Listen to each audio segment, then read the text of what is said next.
प्लेटचा कांड जो महाराष्ट्रात चालू आहे त्याच्यामध्ये एक अधिकची माहिती महाराष्ट्राला देऊ इच्छितो की ह्याचे जे फिटमेंट आहेत म्हणजे ते प्लेट मॅन्युफॅक्चर केल्यानंतर गाडीला लावण्यासाठी जी फिटमेंट मशिनरी आहे आणि फिटमेंट युनिट आहे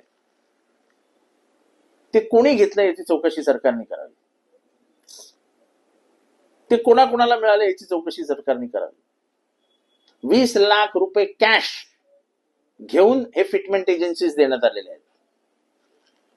हे 20 लाख रुपये कॅश कोणी कोणाला दिले याची माहिती सरकारने जरूर द्यावी. विधानसभेत आम्ही देणारच आहोत. पण म्हणजे काय उघडपणाने भ्रष्टाचार चालू आहे आणि त्याला पण राजश्रय मिळतोय हे दुर्दैव आहे.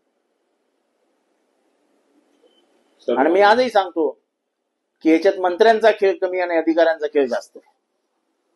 वाल्मिक कराड सीआयडीने अहवाल दिलेला की वाल्मिक कराड हाच सूत्रधार आहे. आम्ही पहिल्या दिवसापासून सांगत होतो सूत्रधार आहे. आम्ही खोटं बोलतच नाही. आम्ही माहोल तयार करत नाही. जे आम्ही सांगत होतो तेच खरं. लोक हसत होते ना काय बोलतात उगाच कारण नसतं ना. वाल्मिक कराड त्याचा देव माणूस होता. वाल्मिक कराड माझा खास माणूस आहे. राजीनामा घ्या. खास माणूस मुख्य सूत्रधार आहे. हे इतका विकृत आहे की संतोष देशमुखची हत्या होत असताना ती लाईव्ह बघत होता तो व्हिडिओ. त्या बिचाराचं एकही हाड जागेवर ठेवलेलं नाही. त्याचं पूर्ण अंगातलं थेंब आणि थेंब रक्त साखळलेलं आहे. अशी हत्या करण्यासाठी का अशी माणसं असा माणूस आहे विकृत. अधिवेशनात वाल्मिक कराड प्रश्न ते सगळे प्रश्न आम्हीच लावून धरणार. वाल्मिक कराडचं पहिल्यांदा नाव कोणी घेतलं अधिवेशनात? अधिवेशनाच्या बाहेर दरवाज्यात कोणी घेतलं? आतमध्ये जाता जाता पहिल्याच दिवशी अधिवेशनाच्या मी घेतला आणि आमच्या संदीप क्षीरसागरने घेतलं. त्याच्यानंतरचा विषय पिटला ना. आणि आजपर्यंत आम्ही त्या नाव लावून धरलंय.